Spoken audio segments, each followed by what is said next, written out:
Listeners, as a bit of a product junkie myself, I am so excited to announce that we have partnered with Bluemercury, which is your one-stop destination for luxury skincare, makeup, hair care, fragrance, and more, all thoughtfully curated and backed by their expert service. And because you are listening today, Bluemercury is offering 15% off your first order when you use the special link in our show notes. It's their way of saying thanks for being a part of the Divorce and Beyond family. So just click the link in the show notes, shop your favorites, and enjoy the 15% discount that will be automatically applied to that first purchase. That's 15% off your first order at bluemercury.com. Check your show notes to claim it now. Coming up on today's episode of the Divorce and Beyond podcast. Really, we want to teach them how to handle certain situations because we have more control over that, even if, as you said before, the other household is not cooperating or not working in the same way, or the environment is a bit toxic. We, as a parent who isn't doing that, is like you can create that atmosphere, that safe atmosphere for your child to learn how to show up and navigate themselves through these kind of situations. And that's resiliency.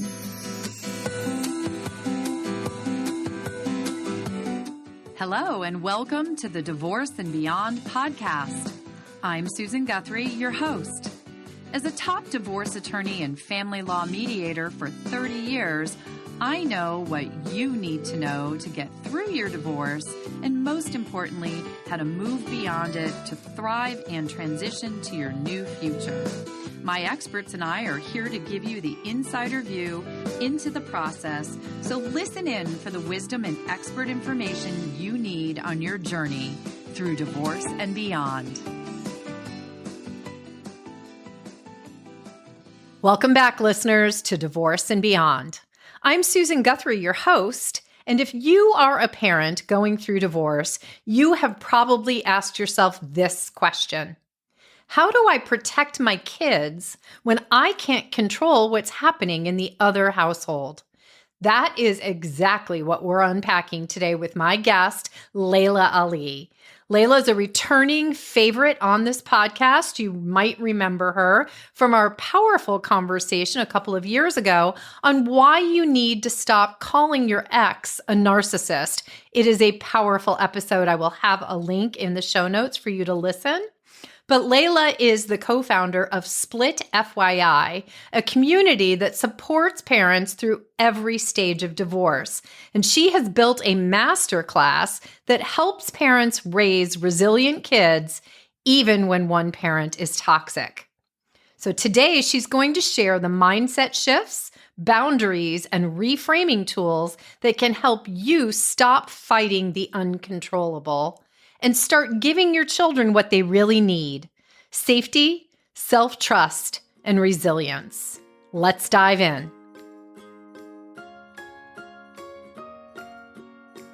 Laila, thank you so much for coming back. I am so excited. I looked back in the archive, and believe it or not, it was 2 years ago in October of 2023 when you joined me for what my listeners I'm sure remember, because it's a very popular episode, why you need to stop calling your ex a narcissist. And I still, that's, you know how much I had wanted to do that episode. I love that episode. I think there's so many great points, but I'm really delighted that you are here to talk about what I think of as really one of your signature topics. You help so many families with this issue. Thank you for coming back and making time for my Divorce and Beyond family. Well, it's my pleasure. And I always enjoy talking to you. We could probably talk for days. And I'm really grateful that you are having me here and having this conversation. It is an important conversation. When I was getting ready for the episode, I went back and just sort of looked through. I keep track of the issues that my listeners write into me about and things. And one common thread for parents going through divorce is where they have that paradigm of how do I protect my kids when I can't control what's happening in the other house and things are happening in the other house that are upsetting to the kids or different from what's going on in your household? And this really causes a lot of angst for parents, because we know, right, that what they really want is for the divorce, the separation, to not traumatize their kids. And so today we're talking about what you call raising resilient kids in divorce. And I love the word. I love your choice of words, because resiliency is, something people think kids have ad infinitum, but there's really so much, right? There's so much parents can do to help them. So, let's dive in. Let me start with why you chose the word resilient. I think it's because we can say we want happy kids, and obviously we want happy kids, right? But let's face it. I mean, there's so many factors into going into happiness, right? And when we say that, we're always guilty.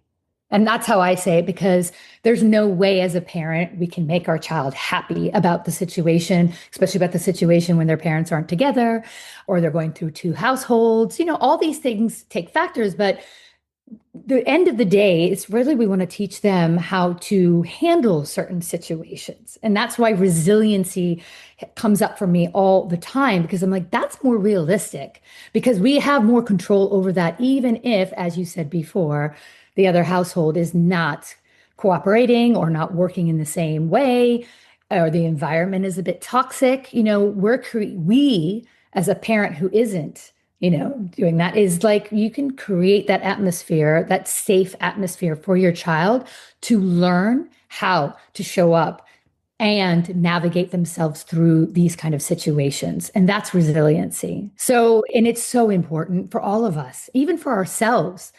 I'll say that for my own journey, by virtue of learning to be resilient myself and learning to deal with my own nervous system, that's how I taught my daughter, by virtue of just doing it myself, right? That's the number one thing. So if you work on yourself, then ultimately your child is just going to learn from you. That's it. That's that simple formula. It's simple, but you know what? When parents are going, I think you even said this really in that word happy. People say they want their children to be happy. Well, if all your children ever experience, not that this is possible, but if all your children ever experience is happiness as children, when they become adults and the world suddenly throws something less happy at them, they will not have that resilience. They will not have the ability to deal with that. And so really a parent's responsibility, as we raise these little chicks to fly from the nest eventually, is to help them have the skills and tools to deal with all the things that life is going to throw at them. And things like, it may not be a divorce in their future or a breakup, or although it's almost impossible, I think, to go through the world without a breakup, right? You're going to get into a relationship that maybe doesn't work out. But this is an opportunity for, as you say, to show your children how you are resilient in this situation. And therefore, they see that and can emulate that as they go forward. And you can give them tools. 100%. And I think one of the things, the key thing to remember, and I'm always reminding myself, is that, your peace is your child's safety plan. That's it. Okay. It's like, always remember that, write it down on a piece of paper, on a sticky note, and remind yourself of that. It's like, that's all they really need. Right. And it means that rather than concentrating on the happiness or just the resiliency for your child, it's like, whoa, look within. Start working on it, on how can you start setting those boundaries, how you can start setting those like ways of dealing with things, so that you're innately, like, you're just teaching your child without teaching them, right? It's like they're looking to you. I mean, I remember there was a story, like a personal story, where my daughter was like, "Mom, I know when you're about to cry." Like, she was like, "I know, like, I can see it." And when she got older, I know, so cute, right? And it's like, in the end of the day, I will always say that it stopped me, because I remember that moment. I realized, okay, she wasn't learning from, me if I didn't show my emotion or I didn't handle certain things, right? Because she is looking to me to see how I'm handling emotions. Right. And that's so important. And I forget that. And so what am I doing if I'm not showing her how I'm handling it? Like I can be sad and be okay too. There are two things that can live together. Right. And yes, it makes me sad and there might be frustration around it, but it's okay. I just need to sit with that for a little bit and then I can move through it. And communicating that with your kids, it gives them the permission, number one, and it also makes them not feel crazy because they're going to feel those feels too, right? But then they're like, but there's a way through it. And if my mom or my dad is saying that they're going to get moved through it and they just need a hot minute to feel the feels, then it's like, wow, what a big learning lesson right there it is, right? Right. Well, it teaches you not to stuff down those feelings. Take your hot minute, right? Yeah. It's like it's an emotional inheritance, right? And you can't control the other parent. I couldn't control her other parent. That's it. So what can I do? I just have to control the way that I'm reacting and acting and showing up. Lead by example. And you mentioned that situation that I mentioned that I hear so often from my listeners, and because this is crazy making for so many parents, right? When their co-parent either parents in a way that's antithetical to their parenting style, when they are counter parenting and, actually undermining what you're, trying to do or help your children with. What I think is so frustrating for people, what makes them so crazy, and we see this as professionals who work with them, is they think that if they just explain this very carefully and with citations and good reasoning to their co-parent, they're going to explain why they shouldn't be doing what they're doing, and that other person will change their behavior. And you and I both know that's not going to, you can't change them. You can't control them. Absolutely not. And by the way, you weren't even doing that in your marriage. And that's what's the crazy thought about this, is that they hold on to this notion that the other parent's going to show up in a different way. And that holding on to it is what the letdown comes from. And that's where the frustrations and the sense of defeat comes from. Right. And now you're just exerting all that energy into trying to make the other parent understand and cooperate the way that you want them to, that you're not even focusing on yourself. And by the way, you just hurt yourself in the long run. And you're not concentrating on the relationship you're building with your child because you're too worried about what's happening over there. And I'm telling you, I wish I knew that probably earlier on in my own divorce story, because it's relevant. I mean, I was, my daughter's 16 now, and I went through my divorce when I was pregnant, so to speak. So I started it then. So it's been a long time. And, and I've learned to navigate. I just remember thinking to myself, I was like, oh God, I'm sitting here. I'm like, I'm giving up. I just remember sitting on the floor, okay, with all the paperwork. My daughter was really young. I was so emotional. I was so fearful. I was in such a state. And I remember thinking, I'm doing everything to appease the other, right? My ex, and not rock the boat and not to do this, but I was compromising so much of myself, so much of my own peace, because I was so vigilant about those things. And then I realized it doesn't have to be. So either that you're trying to over explain, you're trying to engage too much, or you're just you just do what they say and what they do, don't rock the boat, don't do anything. Either one is really toxic for your own self and your sanity and the environment you're creating with your own child. The environment, I think, is a key factor here as we're talking about, because part of the crazy making for parents, I think, is the concern they have that, most children are flowing between these two households. They're caught between what can be two very distinctly different households. And so I think that desire to try and control or change what's happening in the other household is, there's a reason for that. I understand why a parent would that, because they're worried about their children ping-ponging in through, this crazy or one type of world, and then coming back and having your hopefully calm, stable, secure world. But what do you tell them to help them take that focus off what we've already said, right? They can't control what's going on. They can't appease the other parent into good behavior. They can't talk them into good behavior. They can't coerce them into good behavior. So how do you help a parent shift off that, that mindset of being focused there? Well, it's not super easy. There's a lot of resistance that goes my way. So a lot of my clients called me the reframing queen.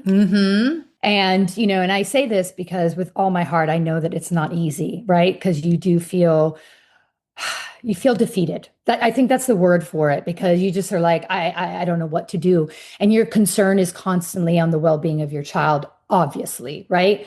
However, and I always say this, that your child's experience in the other household is their learning experience. And it will actually make them resilient and stronger, right? For it.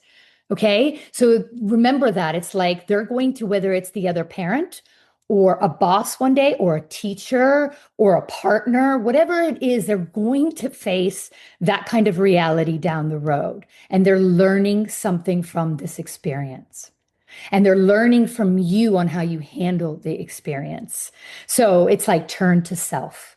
Constantly turn to self. Okay, the other household is doing this. I can't do anything about it. What can I do on this side of things to mitigate that, or to teach, or to open up or have a space for my child to come into and say, hey, I'm really struggling over there. Or actually, whatever, I don't care, but I don't want to talk about it. Okay, you don't want to talk about it, but I'm here for you if you ever do, right? And that's the kind of space you want to create, a safe space, an open space for your child where they can learn and they can feel like, okay, I'm okay. That's it. I'm okay over here. And I'll learn to navigate the other side. Yeah.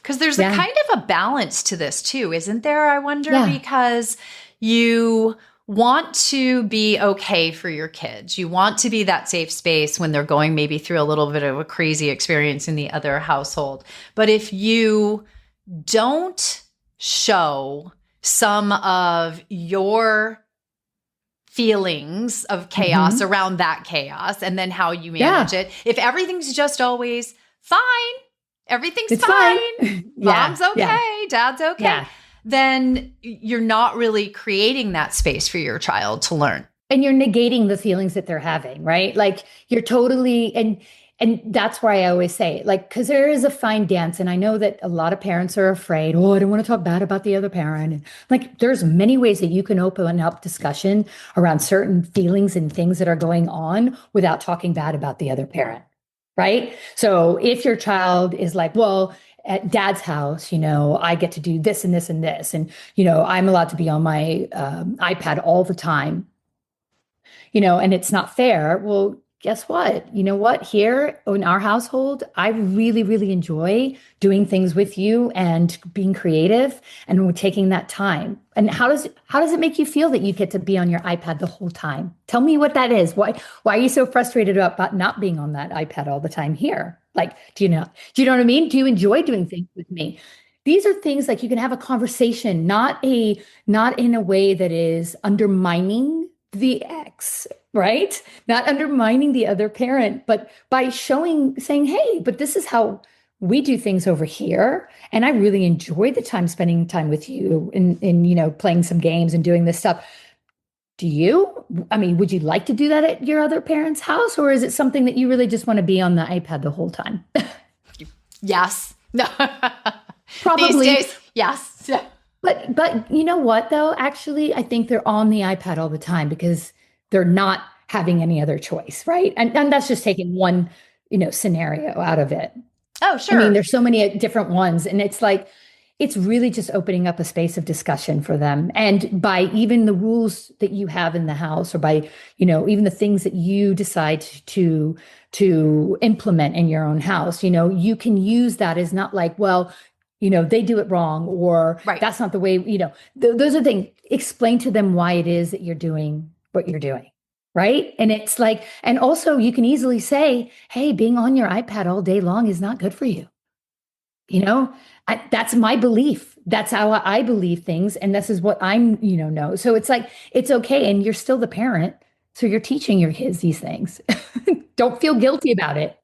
You don't need to be liked by your kid, right?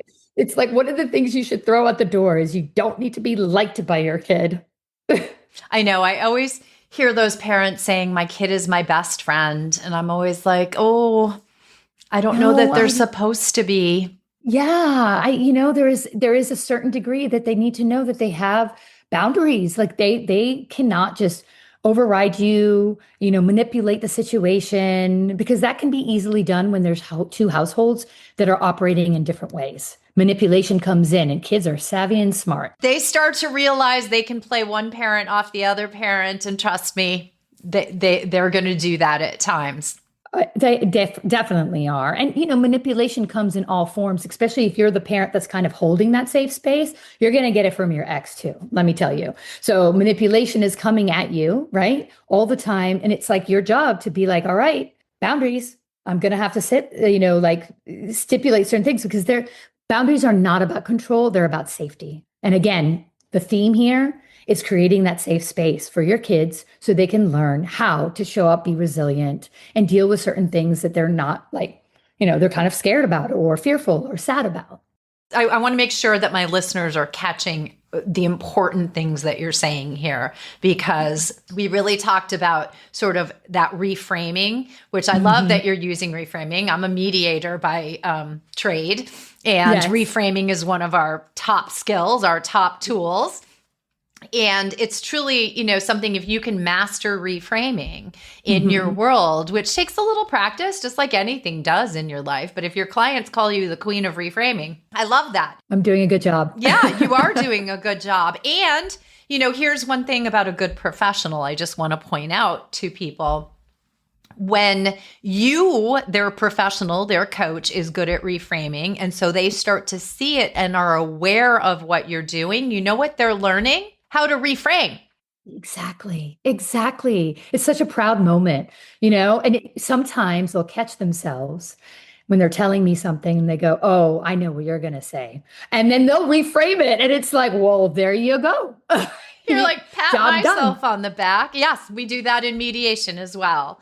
And then now you're talking, though, I want to make sure they hear this, that there's another tool in their toolbox here, which is boundaries. Boundaries are hard for people. Oh, wow. So and I mentioned this when we were chatting, one of my favorite tools, and I'm telling you, I use this with everyone, and anyone who is, challenging in my life, right, is this, and I'm sure you've heard of it, is deep, right? It's the word deep, and it's don't explain, don't engage, and don't personalize. The best thing. I'm like, I'm not going deep. And that's what I keep saying to myself, right? It's like right when I want to I'm triggered, or I want to react, or I want to say something, or I go back into that like, oh my goodness, right? Or the fight or flight, and you're in this space. I just go, I'm not going deep. And then I remind myself, I'm like, I don't need to explain anything. I don't need to engage in anything, in their chaos and their drama, or whatever. And I don't need to personalize this. This is not about me. It's about them. Whatever they're throwing at me, it's about them. And I don't need to be the monkey in the circus. Not my monkey, not my circus, right? Yes. Not my monkey, not my circus is perfect. It's exactly that. But why I say this is because it's a great phrase to stay because between the trigger and the stimulus, we don't have a lot of time. We don't allow ourselves any time. Let's put it that way, right? So by doing something that could give you that pause, and by saying, I'm not going deep. Yeah, say it in your head, by the way, everyone. everyone, I'm not going deep.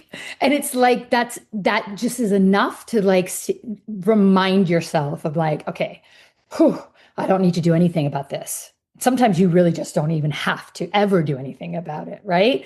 Or you give yourself a little bit of time, and then you come at it with no emotion. I say this, and I even go, you can kind of use it when your kid also, will trigger you because they will say something to you because either they're coming from a manipulative state and they say something about, that your ex and, well, dad does this or mom does that, whatever. And, I get to do this and all these things. Again, you just have to keep sitting there. I don't need to explain anything. I don't need to engage in any of this, right? Be like, oh, you can hold a space that it doesn't go into it further, because especially when you are triggered and you're so emotional about it because there's so much charge. When your child speaks to you about something out of left field, right? That is like, or how about, well, dad's girlfriend. Wait, what do you mean? What? Yeah. It's like there's so much in that phrase. Like, A, I didn't know that he had a girlfriend. B, I didn't know that you met the girlfriend. C, like it's like all these things are going on. And remember, your kid is the messenger. It doesn't mean to do that. And it's like, whew, take a deep breath. And I am just like, the word deep, the phrase, it just allows yourself to like take a pause. And that's the biggest tool. I love it. Well, and I'm telling you right now, that's going to be like right there in the Golden Nuggets roundup at the end of this, everyone. So you might as well write it down right now. But totally. I love that it could be, instead of going deep, take a deep breath, right? Yes. Take that pause, take that moment. Say one more time what deep is for everyone so they can write it down.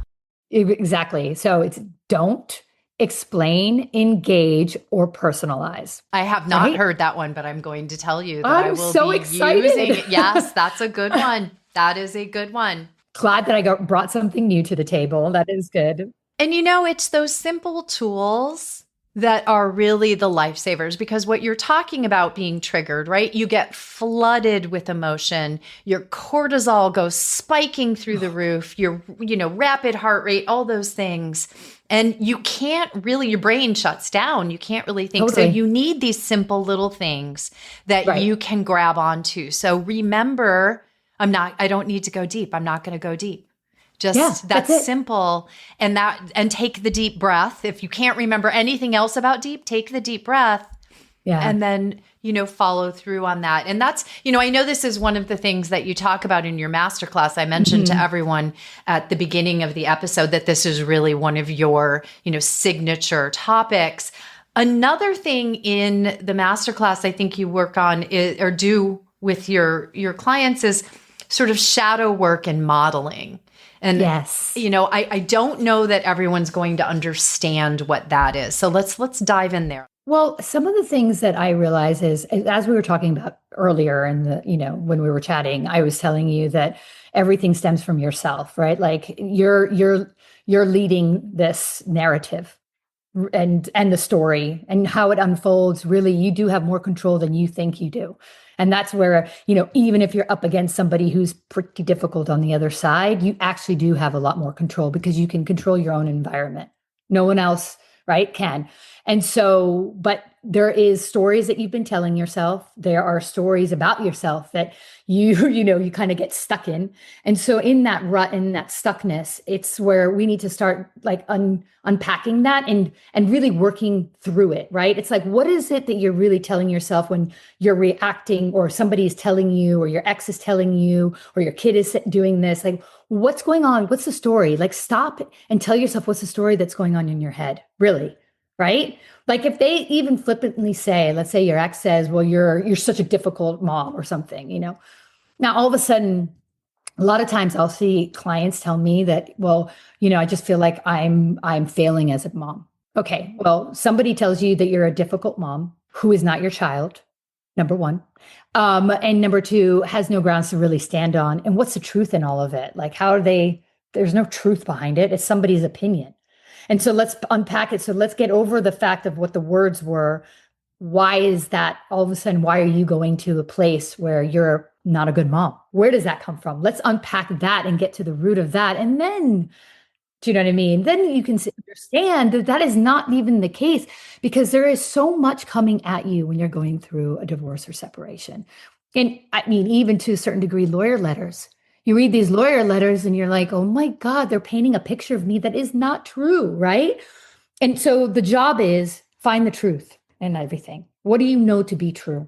right? What do you know to be true about yourself? Number one. And that's the first and foremost. And then why are you telling yourself these stories? Let's understand that. Like, why do you believe these things? Because other people say it, or because you truly believe that this is how you are and how you're operating? Because you're only good as a parent, right? If you're good to yourself and you understand yourself. And that journey to self, I mean, I say this so many times. I'm like, divorce is the biggest gift to self sometimes, because you really get to know yourself. You really do. You make choices all the time on how you're showing up in every which way, in challenging ways, right? And so, there is this thing. I'm like, I didn't know who I was, because you also lose yourself in a relationship, in a construct of a life, the mom role, the dad role, the couple role, the marriage role, all these roles. But you're like, ooh, who am I inside? So shadow work is really a lot about that, right? It's about digging deep into what that is, of like, how are you navigating your life from, like, are you navigating it from who you believe you are or who you really are? Yeah. And You know, sometimes and yeah. those stories we've been telling ourselves, Oh, we've been doing it for so long. Isn't it Brene Brown that says the stories we tell ourselves? I think, and it's, I call it head trash, right? yeah. We got to take that Yeah. head trash out to the curb, because we tell ourselves things like, I'm not a good mom, or I'm not good at setting boundaries, or I don't handle my ex and his or her, nasty ways well. I always react to it. Even something as simple as saying, he always gets my goat. I always overreact to it. Well, you just made it true, right? You totally did. You totally did. Mm-hmm. And so turn that around. You enforce all of these because it's almost easier to believe that. And I call it a little bit of victimizing yourself. Like, it's a victim mentality, right? And look, again, there is in a victim character, like victim mentality, let's call it an archetype. There's an archetype of victim archetype.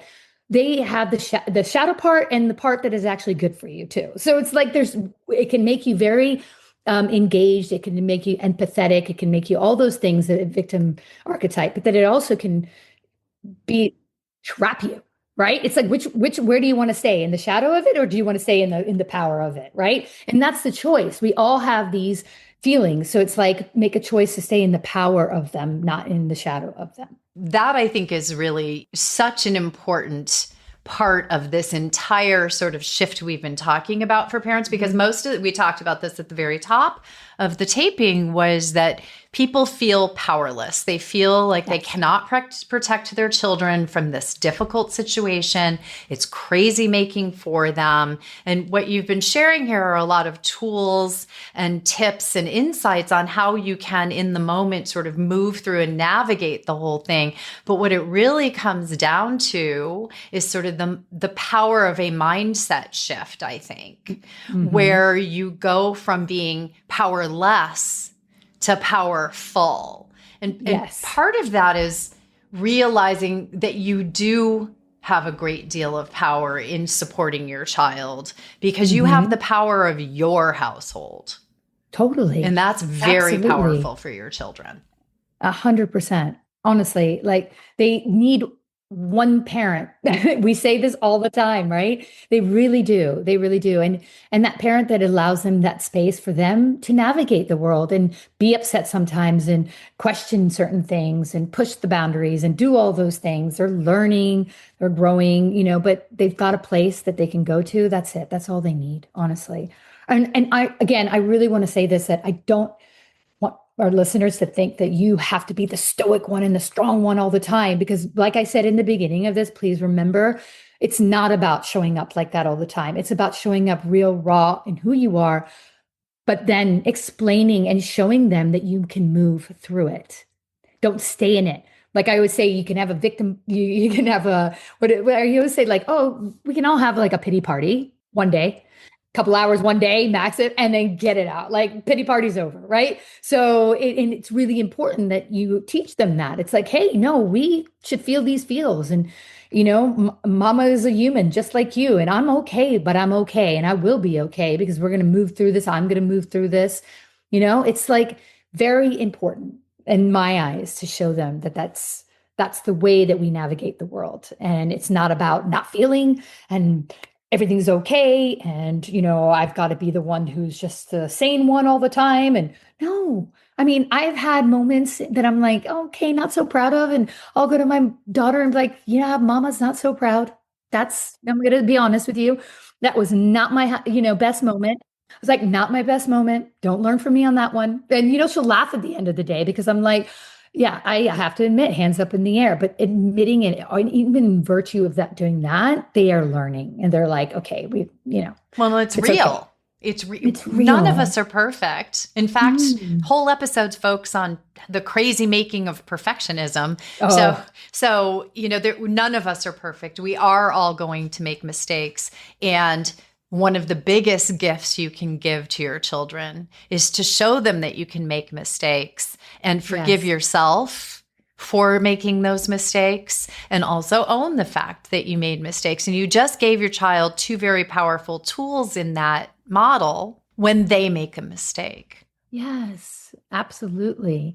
Remember, like the best way to protect your kids is to protect your own nervous system. And by giving them those tools and how to do it, like lead by example. Always remember that. And this is a gift for them. Honestly, I know like people are like, oh, it's just horrible that they, have two households and this and that. And I'm like, it's horrible if you make it horrible. But to be honest, it really is such a great learning. I mean, life is all about learning. Yeah. So, it's their navigating experience. It's their experience. It's going to make them who they are. Seriously. Right. And it's how you handle it. And I always, we do always say that there's the power of one. If your children have one safe, secure, loving, constant parent who's not perfect, but is able to, you don't have to be perfect, but that's what your children need. You can't give them, you don't have the power to make the other parent be what you want or think they should be, but you can be what your children need.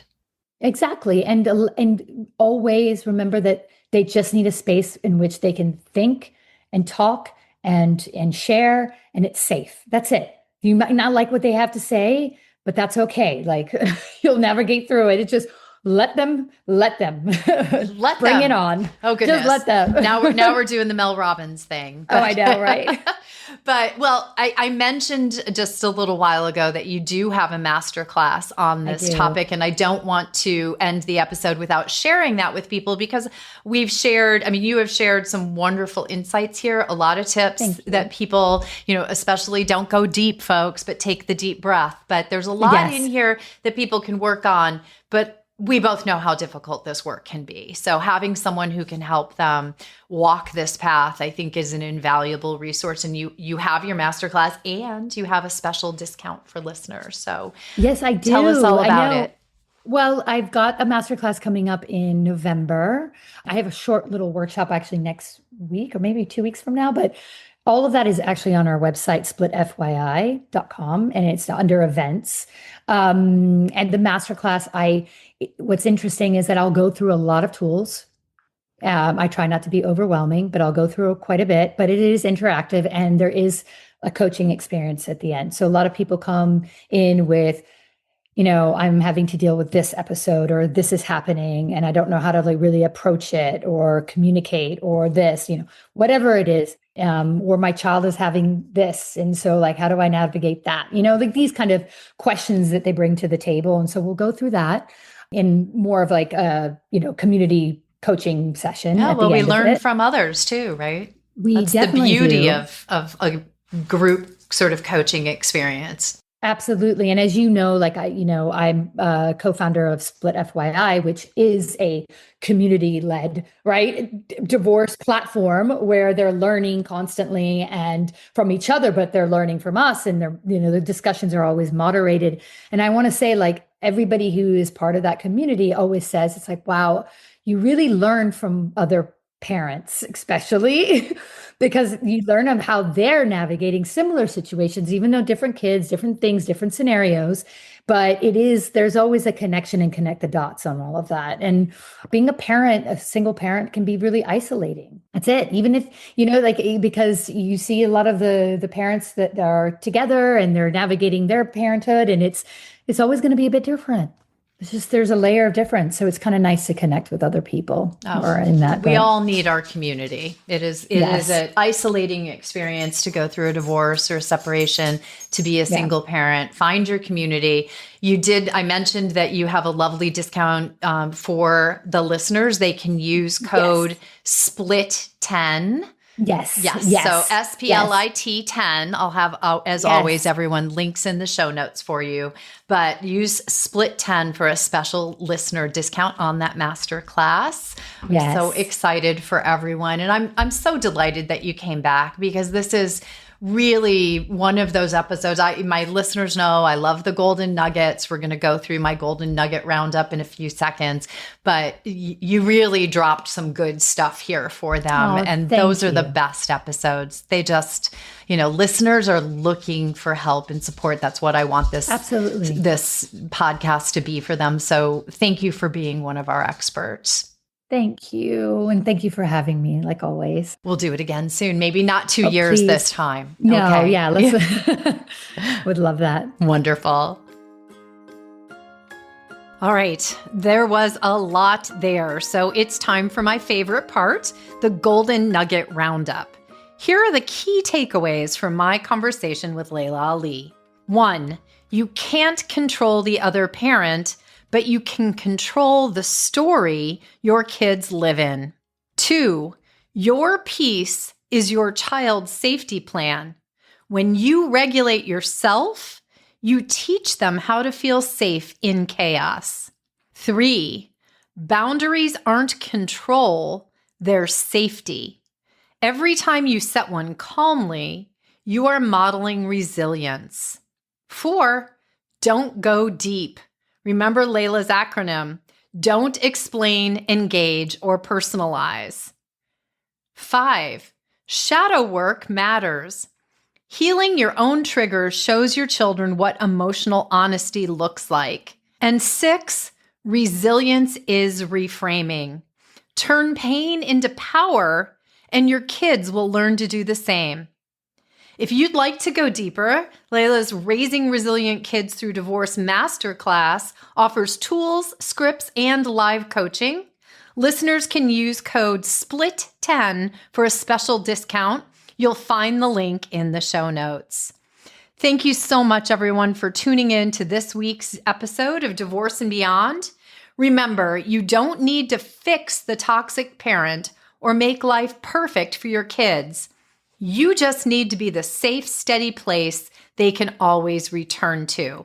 That is the true definition of resilience. Be sure to check out the upcoming masterclass and the resources from today's show in the notes below. And as always, if this episode resonated with you, please take a moment to share it with another parent who could use some encouragement and clarity today. I'm Susan Guthrie, and I'll see you next time on Divorce and Beyond.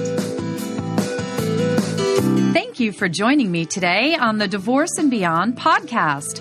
I hope you found some information and inspiration to help you on this journey. Please join me every Monday at 6 a.m. Eastern Standard Time for a new episode. And if you like the show, please take the time to subscribe and leave me a 5-star review on iTunes. You can also find more information on the website at divorceandbeyondpod.com, where you'll find links to the YouTube channel, transcripts of the episodes, and other bonus content. So I'll see you next week to help you move through your divorce and beyond.